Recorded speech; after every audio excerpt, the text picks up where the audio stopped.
Halo semuanya, selamat datang lagi di channel Gepermain. Dan kali ini gue bakal bahas topiknya adalah kebocoran data di Indonesia menjadi modus baru untuk penipuan online sekarang. Nah, jadi untuk kasus yang video yang ini, nah ini thumbnailnya kurang lebih. Untuk videonya itu nanti gue bakal upload untuk update-nya gimana. Nah, nanti kalian tunggu aja untuk update dari pihak polisi dan dari pihak banknya. Nah, untuk kali ini kita akan bahas untuk kebocoran data di Indonesia. Karena di video kemarin kan banyak banget yang ngasih saran ke gue tentang terkait apa yang terjadi kemarin itu pas kronologi penipuan itu.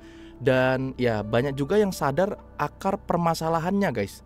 Terutama ya ini penyebab kenapa bisa ada kasus penipuan ini karena ya kebocoran data yang terjadi di Indonesia. Nah, contohnya ini kita bacain komentarnya satu-satu dulu ya. Nah, yang pertama ialah nih, bisa kena phishing, dia punya data lengkap lo tuh bang, kemungkinan tuh orang dalam. Bang, data pribadi kita tuh di Indonesia ya memang udah bocor. Nah, thanks bang sharingnya buat gambaran untuk penonton. Berarti tuh data pajak diretas ya bang, emang bangke di instansi Indo.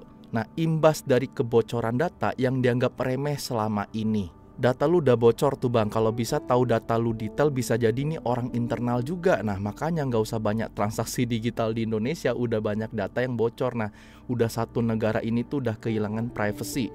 Jangan harapin negara bakal melindungi, mereka aja pada sibuk. Balik ke zaman batu kalau mau transaksi, negara ini datanya udah ditelanjangi. Nah, data tuh emang udah bocor ya guys ya. Jadi si pelaku tuh udah tahu detailnya dan scammer seperti ini tuh pasti terorganisasi dengan baik. Dan emang bener guys, waktu kemarin gue ditelepon sama dia, itu kayak rame banget isi teleponnya guys. Kayak ada orang yang lagi ketik, ada yang lagi nelpon orang lain juga. Ya gue yakin ini ya satu tim besar yang mungkin udah terorganisir banget. Nah ini yang terakhir nih, saya juga pernah kemarin bang, kronologinya tuh mirip banget seperti yang di video yang gue bikin kronologi kemarin. Yang heran tuh cuma satu, kenapa ya nih penipu bisa ada biodata diri kita yang saya rasa itu belum pernah saya sharing kepada siapapun selain pada pihak yang berwenang atau yang terkait. Langsung ada komen bawahnya nih, kebocoran data di Indo tuh udah di mana-mana. Cek aja berita data 6 juta wajib pajak yang udah dijual di forum luar. Nah, akibat komen ini, nah, bisa ada komen di bawah kan, yang jual data-data surang wiwiu. Nah, kemudian oke lah, gue langsung browsing guys, langsung gue cari tentang data penjualan atau mungkin yang sudah terinformasi seperti yang komen tadi, udah ada yang bocor data 6 juta.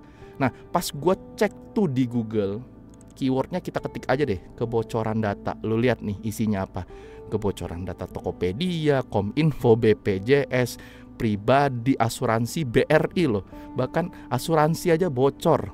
Nah, pas gue ketik kebocoran data pajak, nah itu barulah seperti yang di komen. Kalian di sini ada 5 sumber dari jurnalis yang berbeda. Contoh di sini ada Kompas, ada Tempo, ada detik.com, LinkedIn bahkan. Mereka ngejelasin tentang ya Ditjen Pajak dinilai harus tanggung jawab soal kebocoran data 6 juta NPWP.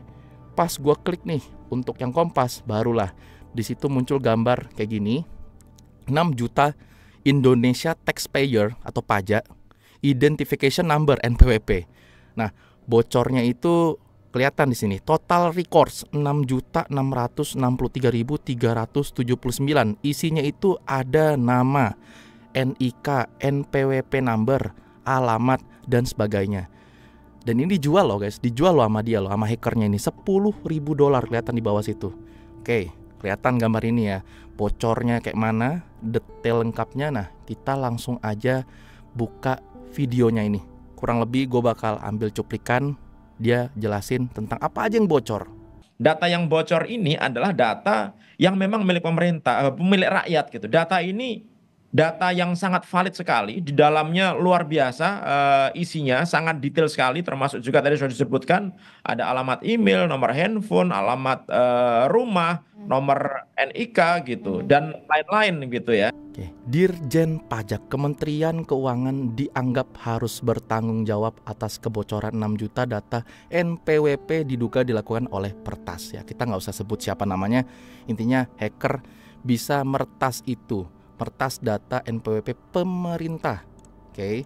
Nah, gini, kita kan udah tahu ya ini ternyata akar permasalahannya ini ya, ternyata karena bocor pajak, data apapun yang sifatnya bocor gitu ya di internet. Itu kan mudah banget diakses sama orang. Bahkan Kalau penipu-penipu gini udah dibayar tebusannya, udah data terjual plus kalian ya terekspos semua data kalian, bahkan itu sampai data yang paling penting sekalipun. Nah, yang kayak gini siapa yang disalahin? Apakah pelaku, apakah korban? Oke, kita analogiin gini aja guys. Ada orang bawa dompet, kecurian dompet, yang disalahin pelaku atau korban. Nah, kenyataannya kayak kemarin gue bikin video, banyak kan yang gue lihat ada komen-komen yang nyalain korban, bukan pelaku. Disalahin begini, kenapa ibu bawa dompet? Kenapa ibu harus taruh dompet di belakang? Kenapa ibu nggak taruh dompet di tas? Lu tuh nggak bisa salahin korban guys. Yang harus kalian salahin itu adalah pelaku, karena pelaku yang bikin ya penyebab kenapa itu si ibu bisa kecurian dompet. Itu analoginya lah. Seperti kasus gue kemarin ya, gue sebagai korban. Bahkan ada korban kena tipu juga nih. Gue buka juga deh komentarnya, banyak yang ngasih nih. Gue pernah kena tipu bang, akhir tahun kemarin ini ya akun Mobile Legends dia kena tipu.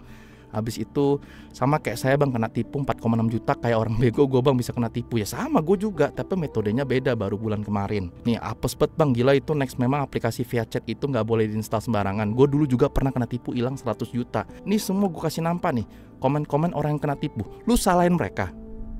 Ya enggak kan, karena mereka ini korban. Yang lu harus salahin adalah pelaku dan akar permasalahan ini, kebocoran data. Ini bocor data kita coy.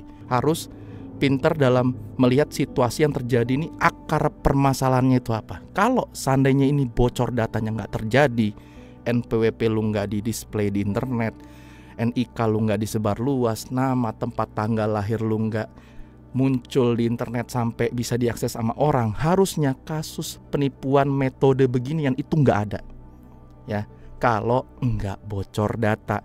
Jadi seperti yang gua jelasin tadi guys, analoginya kayak gitulah, kayak orang gitu ya, kecurian dompet. Masa lu salahin korban? Lu salahin pelakunya lah. Bukan dengan solusi nggak bawa dompet, bukan dengan solusi jangan pakai dompet lagi, bukan dengan solusi taruh aja duit lu di HP. Nggak gitu bro. Jadi harus kita pahami akar permasalahannya. Nah, kalian emang udah harus bisa lebih hati-hati dalam telepon-telepon goib yang mungkin tiba-tiba lu ditelepon sama seseorang yang nggak lu daftar namanya di kontak lu. Nah itu lu hati-hati dulu. Kalau angkat pun harus kayak dengerin baik-baik. Kalau emang udah dicurigain mungkin ini penipuan, langsung tutup. Kebanyakan kasus-kasus pencurian data begini dieksploitasi untuk pengguna Android, karena mereka bisa install aplikasi di Android dengan mudah, nggak seperti user iPhone. Dan rata-rata hijack begini atau proses pembajakan online begini yang meretas mungkin duit kalian, kemudian eksploitasi data kalian, itu rata-rata memang pengguna Android yang banyak impasnya guys.